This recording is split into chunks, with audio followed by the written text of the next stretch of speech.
नमस्कार दोस्तों, मैं हूं लोकेंद्र मिश्रा और आप सबका स्वागत है इस वीडियो में। UP triple S C PET में अब हम स्पेसिफिक टॉपिक्स देखेंगे जो कि सिलेबस में मेंशन्ड है। तो चलिए 10 मिनट में ये पूरा एक टॉपिक डिस्कस कर लेंगे जिससे एक नंबर का प्रश्न आपका बिल्कुल कंफर्म हो जाए कि वहाँ से आपको मिलना ही मिलना है। तो बैंकों का राष्ट्रीयकरण तथा सुधार, सबसे पहले हम बात करते हैं भारत में बैंकिंग के इतिहास की। तो भारत में सबसे पहले 1770 में बैंकिंग की शुरुआत की गई थी और एक बैंक की स्थापना हुई जिसको बैंक ऑफ हिंदुस्तान के नाम से जाना जाता था। ये यूरोपीय प्रबंधन था, इसमें भारत का कोई भी व्यक्ति प्रबंधन करने वाला नहीं था इस बैंक का, और ये कलकत्ता में स्थापित किया गया। 1786 में एक अन्य बैंक बनता है जिसको जनरल बैंक ऑफ इंडिया कहते हैं। फिर प्रेसिडेंसी बैंक की स्थापना होती है। भारत में ब्रिटिश काल में 3 प्रेसिडेंसी थी, मद्रास, कलकत्ता और बॉम्बे। तो सबसे पहले बंगाल में स्थापित किया गया 1806 में बैंक ऑफ बंगाल।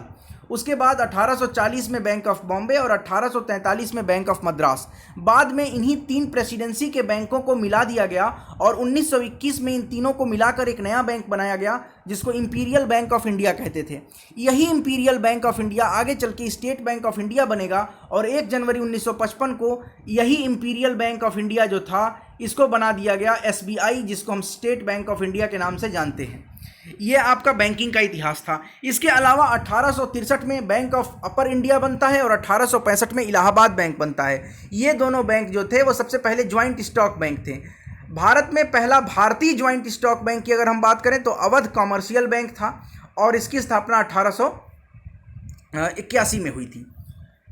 उसके बाद हम बात करते हैं 1894। ये डेट आपको याद रखना है कि 1894 में पहला ऐसा बैंक खोला गया भारत में जो पूरी तरह से भारतीय प्रबंधन के अधीन था। मतलब ये बैंक भारतीय प्रबंधनकर्ताओं के अधीन था और ये बैंक, इस बैंक का नाम है पंजाब नेशनल बैंक। इसके बाद से सेंट्रल बैंक ऑफ इंडिया की स्थापना की गई जो भारत में पूरी तरह से भारतीय स्वामित्व और प्रबंधन वाला पहला बैंक था। 1911 में इसकी स्थापना की गई सेंट्रल बैंक ऑफ इंडिया की। अब हम बात करते हैं भारत के इतिहास में, इकोनॉमिक्स के इतिहास की वो घटना जो सबसे महत्वपूर्ण घटना मानी जाती है और वो घटना है भारत में बैंकों का राष्ट्रीयकरण। 19 जुलाई 1969 को ऐसा दिन आया जब पहली बार भारत में 14 बैंकों का राष्ट्रीयकरण किया गया। डेट आपको याद रखना है 19 जुलाई और 1969। 19 जुलाई 1969, बिल्कुल इस डेट को आज ही अभी रट जाइएगा। और पहली बार 14 बैंकों का राष्ट्रीयकरण किया गया। ये 14 बैंक वे बैंक थे जिनकी जमा पूंजी 50 करोड़ से अधिक थी। उसके ठीक बाद 1980 में 15 अप्रैल 1980 को 6 अन्य बैंकों का भी राष्ट्रीयकरण किया गया, लेकिन इस बार 50 करोड़ से अधिक वाले बैंक नहीं, ऐसे बैंक जिनकी जमा पूंजी 200 करोड़ रुपए से अधिक थी उनको किया गया नेशनलाइज। तो ये हो गए दो तरह से। अब हाल ही फिलहाल में भी कुछ ऐसी घटनाएं घटी हैं, राष्ट्रीयकरण किया गया है। तो देखिए हाल में विजया बैंक और देना बैंक, देखिए विजया बैंक एवं देना बैंक के बैंक ऑफ बड़ौदा में विलय किया गया। पहले तो आप याद रखिए कि इनका विलय किसमें किया गया, विजया बैंक और देना बैंक, इन दोनों को बैंक ऑफ बड़ौदा में विलय किया गया। और इसके पश्चात भारतीय स्टेट बैंक के अतिरिक्त राष्ट्रीयकृत बैंकों की संख्या 17 हो गई। भारतीय स्टेट बैंक के अतिरिक्त राष्ट्रीय बैंकों की संख्या 17 हो गई। उसके बाद देखिए केंद्रीय वित्त मंत्री निर्मला सीतारमण ने 30 अगस्त 2019 को 10 बैंकों का समामेलन किया और 4 बैंकों के रूप में इनको बनाने की घोषणा कर दी गई। इसका क्रियान्वयन जब हो गया उसके बाद भारतीय स्टेट बैंक के अलावा कुल 11 संख्या रह जाएगी नेशनलाइज बैंकों की। इसके तहत क्या क्या होने वाला है इसके बारे में भी अब हम डिस्कस कर लेते हैं। तो इसके तहत ये होगा कि ओरिएंटल बैंक ऑफ कॉमर्स और यूनाइटेड बैंक ऑफ इंडिया, देखिए नाम बिल्कुल याद रखिएगा इन दोनों बैंकों का। कौन कौन सा बैंक है, ओरिएंटल बैंक ऑफ कॉमर्स और यूनाइटेड बैंक ऑफ इंडिया, इन दोनों का विलय कर दिया गया पीएनबी में, पंजाब नेशनल बैंक में। ठीक उसके बाद आंध्र बैंक और कॉरपोरेशन बैंक, इन दोनों का विलय किया गया यूनियन बैंक ऑफ इंडिया में। और सिंडिकेट बैंक का कर दिया गया केनरा बैंक में। सिंडिकेट बैंक जो है अब वो केनरा बैंक में उसका विलय कर दिया गया है। इलाहाबाद बैंक का भी विलय किया गया और इंडियन बैंक में इसका विलय कर दिया गया। ये आपको याद रखना है और यहाँ पर हमारा बैंकों का राष्ट्रीयकरण खत्म होता है। अब हम बात करते हैं कुछ अन्य महत्वपूर्ण टॉपिक की, जैसे रिजर्व बैंक ऑफ इंडिया की। तो भारत का जो रिजर्व बैंक है ये भारत का केंद्रीय बैंक है। इसके अलावा देश में जो मौद्रिक नीतियाँ बनती हैं उसका निर्धारण करता है आरबीआई। भारत में एक केंद्रीय बैंक के गठन की अनुशंसा 1926 में गठित हिल्टन यंग कमेटी के द्वारा की गई। हिल्टन यंग कमेटी का गठन 1926 में हुआ और इसने भारत में एक केंद्रीय बैंक की स्थापना की सिफारिश की थी। इसी के अनुपालन करते हुए भारतीय रिजर्व बैंक अधिनियम 1934 के तहत 1 अप्रैल 1935 को रिजर्व बैंक ऑफ इंडिया, जिसको हम आरबीआई के नाम से जानते हैं, उसका गठन किया गया, उसकी स्थापना की गई और 1 जनवरी 1949 को इसका राष्ट्रीयकरण, नेशनलाइजेशन किया गया। भारत के, स्वतंत्र भारत के पहले गवर्नर कौन थे आरबीआई के? आरबीआई के पहले गवर्नर थे सीडी देशमुख, स्वतंत्र भारत के। आरबीआई का काम क्या होता है? आरबीआई का काम होता है नोटों का निर्गमन करना, सरकार के बैंक के रूप में काम करती है। बैंकों का बैंक कहा जाता है आरबीआई को, मतलब बैंक को अगर कर्जा लेना हो तो वो आरबीआई से कर्जा लेगी और ऋण वगैरह का नियंत्रण करती है। अब देखिए, केंद्रीय बैंक शाख का नियंत्रण 2 विधियों से होता है। एक होता है क्वांटिटेटिव, जिसको कहते हैं परिमाणात्मक या मात्रात्मक, और एक होता है क्वालिटेटिव, मतलब चयनात्मक। अब मात्रात्मक शाख जो है, इसका नियंत्रण आरबीआई अर्थव्यवस्था में एक समान रूप से बिना भेदभाव के करती है। जैसे कि मौद्रिक नीतियां जो बनती हैं, repo rate, reverse repo rate, ये सब आपने सुना होगा। इस पर एक वीडियो भी होगा, आप देख सकते हैं सर्च करके। प्लेलिस्ट में आप जाएंगे इकोनॉमिक्स वाले तो मिलेगा, पेट वाले इकोनॉमिक्स के नहीं, अलग से इकोनॉमिक्स का प्लेलिस्ट है, उसमें जाइएगा तो मिलेगा। ठीक है, तो इस तरह से ये नियंत्रण किया जाता है। अब बात करते हैं कि तरलता नियंत्रण के उपकरण क्या होते हैं। तरलता नियंत्रण का मतलब होता है मार्केट में पैसा कितना है। मार्केट में देखिए कई तरह से पैसा आपका हो सकता है। आपका पैसा हो सकता है सोना के रूप में हो, आपका मकान है, आपकी बिल्डिंग है, आपके बाग बगीचे हैं, आपकी ज़मीन है, लेकिन आपके पास कुछ कैश भी होना चाहिए, कुछ पैसा होना चाहिए जो कि पैसा आसानी के साथ निकाला जा सके, आसानी के साथ यूज़ किया जा सकते। इसी चीज़ को हम तरलता या लिक्विडिटी कहते हैं अंग्रेजी में। अब देखिए, यहाँ पर आपको 2-3 टर्म समझना होगा, जैसे कैश रिजर्व रेशियो। इसके बारे में मैंने डिस्कस किया है पहले एक वीडियो में, लेकिन फिर भी यहाँ बता देता हूँ। इसका मतलब होता है कि ऐसा अनुपात है जो बैंकों को आरबीआई के पास जमा करना होता है, मतलब बैंक अपने पास कुछ पैसा रिजर्व रखेंगे, उसी को कहते हैं कैश रिजर्व रेशियो। वर्तमान में 2020 की अगर फरवरी की बात करें तो ये 4 चल रहा है, 4% ही कैश रिजर्व रेशियो चल रहा है। कैश रिजर्व रेशियो से बैंकों में तरलता की कमी आती है। अगर सीआरआर बैंक में बढ़ेगा, सीआरआर में अगर वृद्धि होगी तो बैंकों के पास तरलता की कमी आएगी, जबकि इसके विपरीत क्या होगा, इसमें अगर कमी आ गई तो तरलता बढ़ जाएगी। मतलब बैंक के पास पैसा अगर है तो तरलता क्या होगी, कम होगी, और बैंक के बाहर अगर पैसा है तो तरलता बाहर बढ़ जाएगी। वही बात यहाँ पे की गई है। इसके अलावा होता है स्टैट्यूटरी लिक्विडिटी रेशियो, जिसको कहते हैं सांविधिक तरलता अनुपात।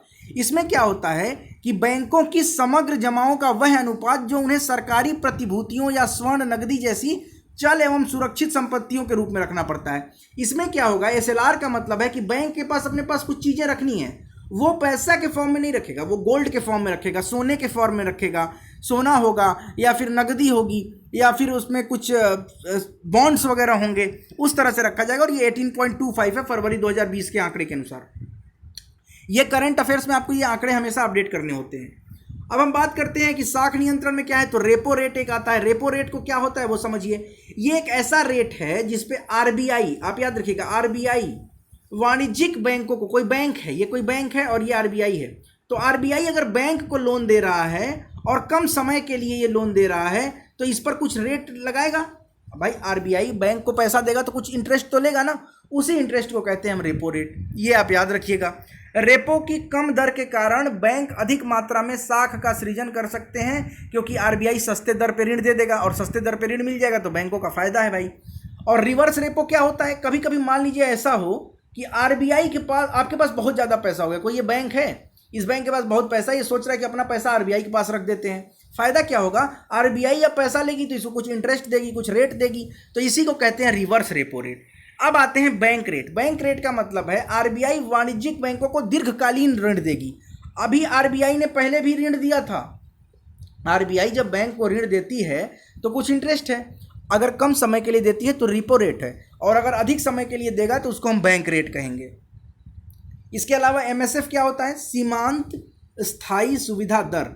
इसका मतलब है कि कोई भी ऐसा बैंक जो अनुसूचित वाणिज्यिक बैंक हो, जो शेड्यूल में है बैंकिंग के, वो अगर अपनी अति अल्पकालीन तरलता आवश्यक की पूर्ति हेतु अपने एसएलआर के बदले आरबीआई से ऋण ले लेगा।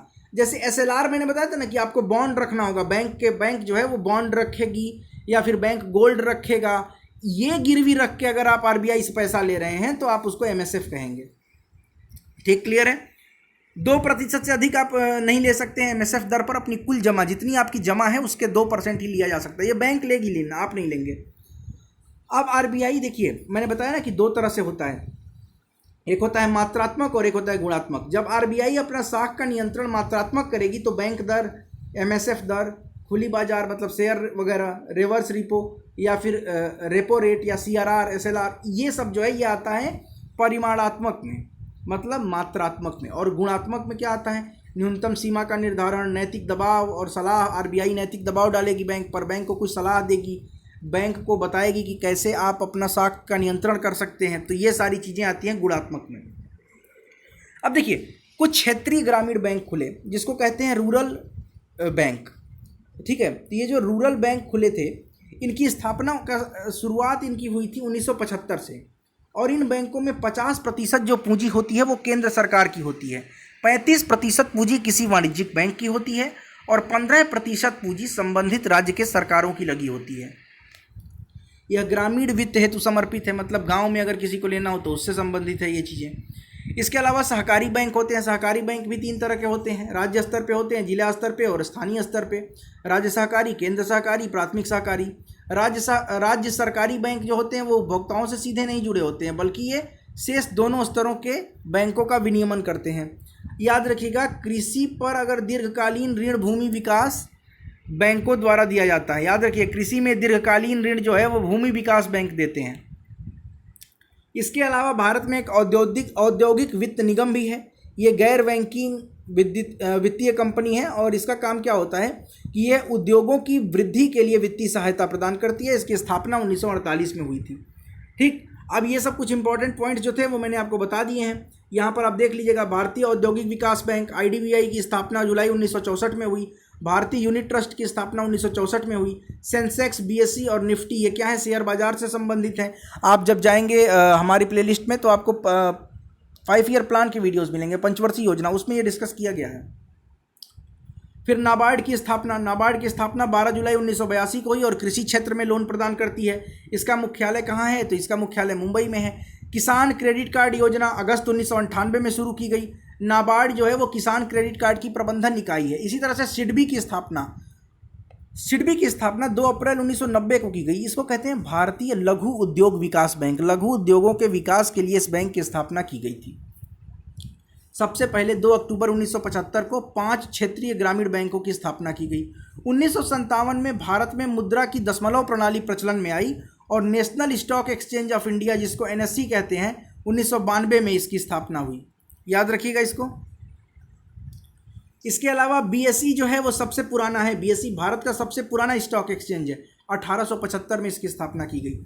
और ये जो है सेंसेक्स कहते हैं, इसका जो संवेदी सूचकांक होता है उसको हम कहते हैं Sensex.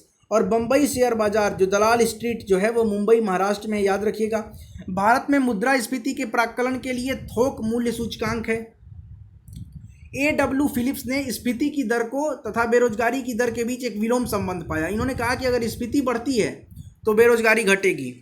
State bank of India को छोड़ दिया जाए तो भारत में सार्वजनिक क्षेत्र में, पब्लिक सेक्टर में 11 बैंक हैं। वर्तमान में इसके चेयरमैन रजनीश कुमार हैं। ये देख लीजिएगा, करंट का टॉपिक है, चेंज होगा। भारतीय स्टेट बैंक भारत का पहला बैंक है जिसने चीन में अपनी पहली शाखा खोली है। इसके अलावा एक्सिस बैंक ने संघाई में खोली है। चीन में सर्वप्रथम अपनी अगर कोई निजी बैंक जो है जिसने चीन में अपनी शाखा खोली तो वो एक्सिस बैंक है। इसके अलावा आरबीआई ने 1969 में लीड बैंकिंग योजना की शुरुआत की। स्मार्ट मनी शब्द का प्रयोग क्रेडिट कार्ड के लिए किया जाता है। प्लास्टिक मनी नगद कैश मुद्रा का विकल्प है। प्लास्टिक मनी मतलब वही कार्ड सिस्टम जो है, क्रेडिट कार्ड, डेबिट कार्ड आपने सुना होगा ना, ये सारी चीज़ें। आरबीआई का प्रमुख काम है मुद्रा का निर्गमन। और याद रखिएगा, प्रधान उधारी दर वह ब्याज दर होती है जिस पर बैंक अपने सबसे प्रिय विश्वसनीय ग्राहक को ऋण देता है। देखिए, बैंक का ऐसा है कि अगर कोई आपका विश्वसनीय, जैसे मान लीजिए कोई ऐसा आदमी है, अब मान लीजिए मुकेश अंबानी है, तो उनका बैंक से अगर जो काम है तो उनको वो प्रेफरेंस देगा बैंक। तो इस तरह की चीज़ें होती हैं, तो इनको प्रधान उधारी दर पर दिया जाता है। कुछ महत्वपूर्ण बैंक हैं, उनकी स्थापना वर्ष आप याद रखिएगा। भारतीय स्टेट बैंक 1955 में स्थापना की गई। क्षेत्रीय ग्रामीण बैंक 1975 में, नाबार्ड 1982 में और सिडबी 1990 में। ये आपको याद रखना होगा, बिल्कुल इसको याद रखिएगा आप। उसके बाद अब आप यहाँ तक हमने डिस्कस कर लिया है। भारत में सर्वप्रथम 14 बैंकों का राष्ट्रीयकरण 1969 में हुआ, बता दिया गया। फिर 6 बैंकों का राष्ट्रीयकरण 1980 में हुआ, बता दिया गया। मुद्रास्फीति ऋणी वर्ग को लाभ तथा बॉन्ड धारकों को हानि पहुंचाती है, याद रखिएगा। भारत में सिक्के ढालने का एकमात्र अधिकार भारत सरकार के पास है। देखिए, मुद्रास्फीति, इन्फ्लेशन, डिफ्लेशन क्या होता है, जीडीपी क्या होती है, इकोनॉमिक्स के प्लेलिस्ट में ये सारी चीज़ें बताई गई हैं। Repo rate, reverse repo rate, SLR, bank rate, सारी कुछ सब बताया गया है। एक बार आप जाइए इकोनॉमिक्स वाले प्लेलिस्ट में सर्च करिएगा, पेट वाले इकोनॉमिक्स नहीं, मैं फिर बता रहा हूँ। काली मुद्रा क्या होती है? काली मुद्रा मतलब ब्लैक मनी। ब्लैक मनी का मतलब जिस पर आपने इनकम टैक्स नहीं दिया हो। अब कुछ देशों के मुद्रा के बारे में नाम समझ लेते हैं, ये मैंने पहले भी डिस्कस किया है, एक बार और देख लेते हैं। बांग्लादेश में टका चलता है, नेपाल में रुपया चलता है, इराक में इराकी दिनार चलता है, इटली में लीरा चलता है, वर्तमान में यूरो भी चलने लगा है। थाईलैंड में थाई बहत चलता है, वियतनाम में वियतनामी डोंग चलता है, ईरान में रियाल चलता है, चीन में युआन चलता है, जापान में येन, भारत में रुपया, तुर्की में टर्किश लीरा, मलेशिया में रिंगरेट और दक्षिण कोरिया में दक्षिण कोरियन वॉन। भारतीय रिजर्व बैंक की स्थापना 1935 में हुई। तो भारत में बैंकिंग से संबंधित सुधार, राष्ट्रीयकरण और आरबीआई के बारे में सब कुछ डिस्कस इस वीडियो में हो गया है। और ये वीडियो आपका बना है 15 मिनट का। 15 मिनट का ये वीडियो है। इकोनॉमिक्स पे 2-3 वीडियोज़ और आएंगी, पूरा का पूरा इकोनॉमिक्स पेट के लिए इसी में कवर हो जाएगा। मिलते हैं नेक्स्ट वीडियो में। बहुत बहुत धन्यवाद। टेलीग्राम चैनल से जुड़िएगा, डिस्क्रिप्शन में लिंक है।